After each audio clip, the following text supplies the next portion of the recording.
How's it going, everybody? This is Rice Bonds, Montana to Young, back here with you again.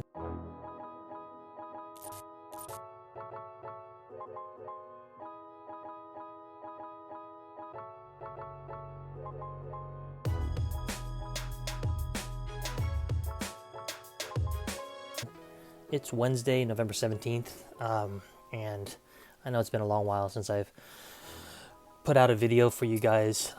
Just had some crazy drama happen the past couple of days, cards-wise, that I'll have to tell you guys about another time.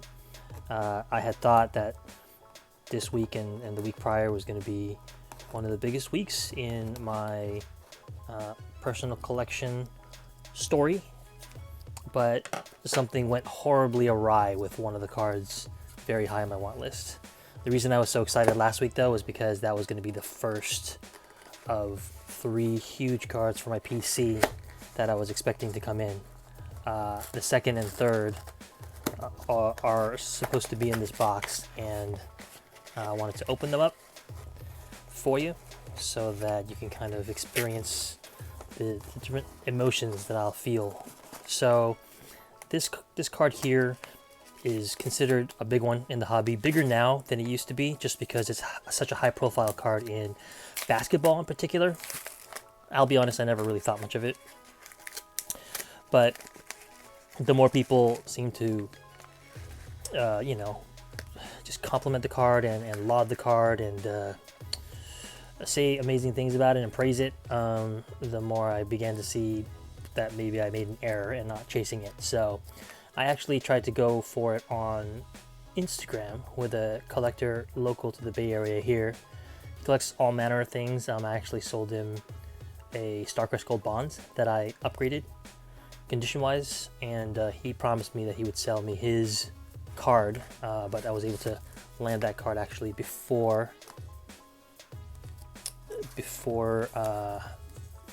it came to needing to ask him for it. Okay, let's see here. So it looks like he threw in some extras, but the big card is this one here.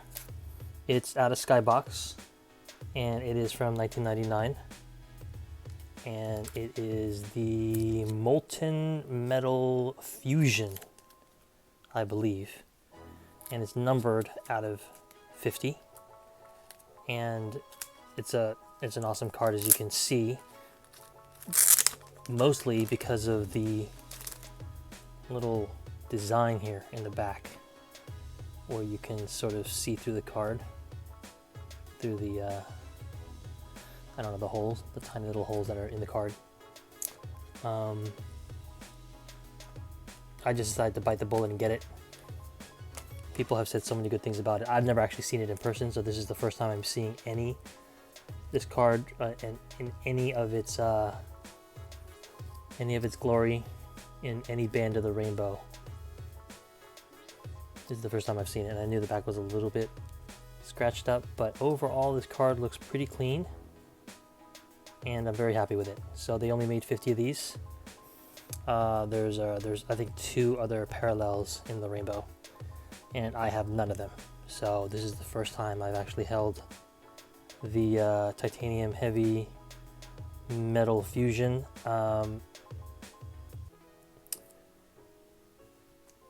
There's also a bluish one, and then there's another color, so I probably should have done my research before, but I've been really under the weather and also super busy with work, so I just took 10 minutes away because of what happened last time I had a big card coming in. I really needed to make sure that that the card was in the package as promised, and also that it was in a reasonable condition. So the seller here was really gracious and gave me some extras. Looks like he's really collector geared, as you can see, and he said that I could reach out to him if I need more Bonds cards. So that's great, and you know, it'd be great to meet another person in the hobby who I can deal with and who I'm friendly with. It's just never enough in terms of hobby connections. You can never have enough of those. Got a handwritten letter here from the seller, David A. Very, very nice. Okay, and now the second package. So this is the biggie, guys. Well, the reason I have these two cards here was because a couple of months ago, I did a trade with somebody who seemed like they came onto the 1990s Insert Facebook group pretty recently.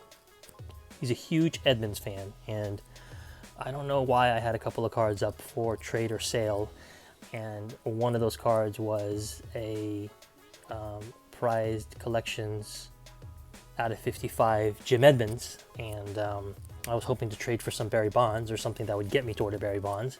And he reached out and told me what a big fan of the player he was, and even though he didn't have anything that I necessarily needed, he showed me the traders that he had, and they were, you know, heavyweight sets, especially this one over here, this Skybox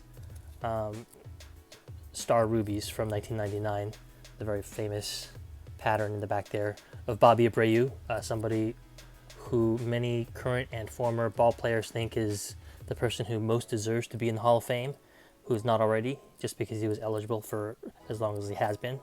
A lot of people have him actually ahead of Barry Bonds even. That's why I took special note of this player that a lot of his peers had so much respect for, that they think he long should have been inducted into the Hall of Fame. So to have, you know, a Hall of Fame tier player on a Hall of Fame tier set, these Star Rubies are highly sought after, and I'm still looking for the Bonds. It's not as high a priority for me just because the picture of Bonds is so terrible, but you know, to get a cool card like the prize collections out of 55 into another collector's hands was satisfying, and he sent me some really nice cards in return, cards of players that I appreciate or admire for one reason or another. This is the 2000 Black Diamond final cut. I also need the Barry Bonds of this, so I'm actually pretty sort of systematic in terms of how I go after secondary players and secondary sets. If I don't have Bonds in one of these, then I'm much more open to having a different player because the cards are just so beautiful in and of themselves. That third card over there should be a good preview and foreshadowing of the card inside. This is just huge. You know, like I said that this card has been overblown and overrated by the hobby just because it's always been very high up in people's rankings of the most important and best 90s inserts. But really, just in the past year, I would say, I mean, it's gotten even more hot. I think partly because of the profile in basketball. And this is the closest approximation I could come to this card here. The 1998 Metal Universe PMG. Precious Metal Gems. 44 out of 50. And I mean, it looks like it's just in spectacular condition.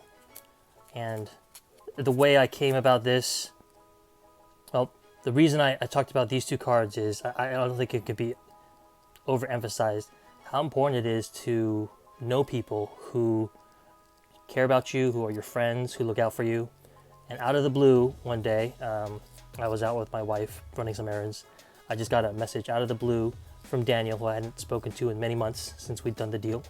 And he sent me a link to this online without much else, just the link, knowing that when we did the trade for the Edmonds, I had talked about how much I wanted this card, and actually he had a Griffey, and I was like, man, could I somehow get that? Because I would love to have that someday to trade for this card. Goodness gracious.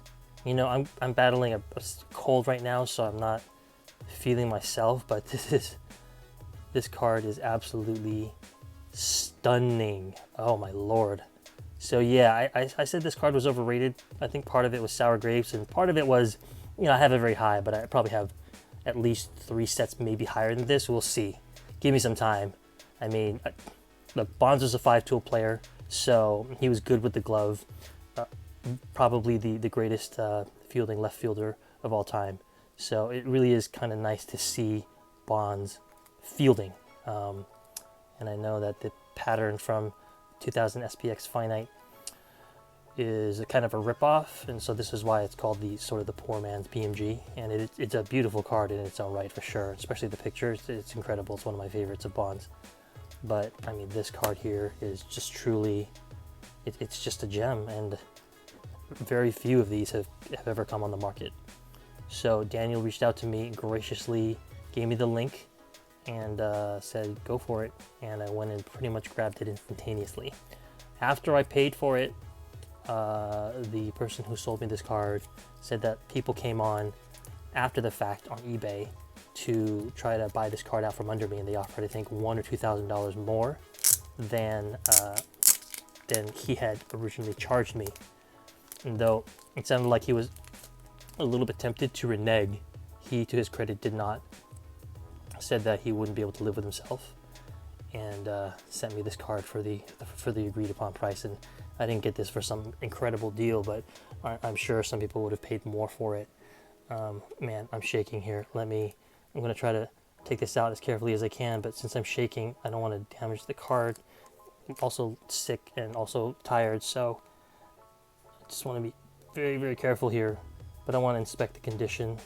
I mean, this card is gradable. I don't know if you guys can see, but the surface is pretty good. There's a micro scratch or two on there, but these are usually pretty chipped up, and especially the back, these are full bleed cards, so usually you'd be able to see, you know, the white corners and white edges.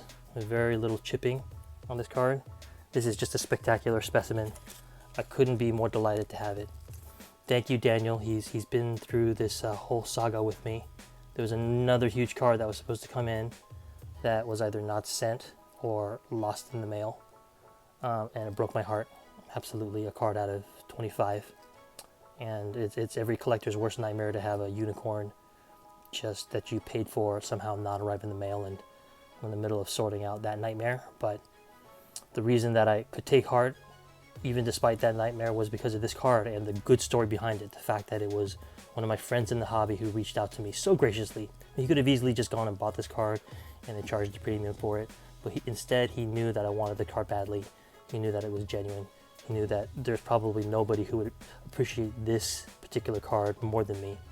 Maybe the same amount as much as me, but not more than me. And so he made sure to get me the link as quickly as possible, and basically, you know, stayed with me the whole time, making sure that the process went well. God, you just cannot overstate how important it is to have friends in the hobby. I'm so appreciative. You know, like, I didn't do this trade because I expected something like this to happen. I mean, you never really do that. How can you? Obviously, you just try to be a good person and try to help when you can. And sometimes good things happen. And so, you know, there's been so many different stories throughout the years of people helping me with my collection. I'm kind of an obsessive personality, so I can't be on eBay every day. It would just consume me. So I'm actually not on eBay scouring the earth as much as a lot of collectors are for their top cards. And I've relied, maybe somewhat bashfully and shamefully, on friends coming through and letting me know when there's a big card available. But this is one of those situations, and more than just that, it's a memory. I do have a long conversation with the seller to thank him for sending me this card. You know, that's another person who I'd like to get to know better. There's a lot of decent people in this hobby, and if you just put yourself out there, sometimes amazing things can happen when you least expect it. Daniel H. had always said he would look out for me, but you know, like, that's just something people say. It's not always something you go through with. And this is just, I mean, I don't even know what I'm saying right now because I'm just so mesmerized by the beauty of this card. Look at that. I mean, this is the Golden Gate Bridge behind there. I mean, this is just one of the most beautiful, this is just one of the most beautiful things I've ever seen. This is insane. I mean, oh my God, this card looks like it's moving. Oh man. I mean, this is supposed to be the same pattern, but it just doesn't. I'm not sure why this one just comes out like it's 3D or something. Oh, this is incredible. Anyways, thank you to the seller. Thank you for being gracious. Thank you for not reneging on your deal, like some people do, unfortunately. You have all manner of personalities and all manner of experiences in the hobby. I experienced one of the lowest lows you can experience in the hobby. Most people will agree. I wouldn't wish this upon any collector, what happened previous to this card, but I knew this card was likely coming in the mail. It was going to arrive to me safely. And there's a lot of people who helped me get here. I can't thank all of them. I wouldn't even try. But you know who you are. And obviously, I'm very moved by how this card came into my hands. This is not a very typical, just you buy it online and it comes to you. This is a long process, and I was hoping that this card would have this effect on me when it arrived, and it did. Oh my God, this card is spectacular. Oh my Lord. And the thing is like, I'm not even that into cards right now. I just have no time to be dealing with this stuff. So I actually had the box in my possession for several days, just eating away at me. I just was too exhausted and too busy, too sick to open this and even to check to see if the card was inside, which you would hope is always there, but you know, I've recently learned is not always the case. So thank you guys for sharing this experience with me. This is one of the most important days of my hobby life. This is one of my favorite Bonds cards now of all time. It is truly, it's not overrated in my heart. You know, this card is just spectacular, just absolutely gorgeous. Like how can you beat this card? It's just a baseball card. It's cardboard. You know what I mean? Like there's no gimmicks. It's just some shine, and they designed it so that the backdrop of each player was different and related to the town that they play in. It's just, I mean, mind-boggling. There's just been so few of these that have come up. You know, I know that one high-end collector had a pretty chipped-up version of this. I think it was sold at some point. I think that might have been the only one in circulation. I know another Bonds collector has one, you know, deep inside his personal collection and locked away safely. So to just have a shot at this, I mean, this is one of the first copies that has made it to the open market, and how lucky I was to snag it immediately. And it was not cheap, and I don't regret it. What a sick card. Oh my Lord. Oh my goodness. Wow. Wow. All right, well, there's not much more to say here. This is just me marveling at this card, so you guys don't need to see that. Thanks for watching, and I'll see you guys next time.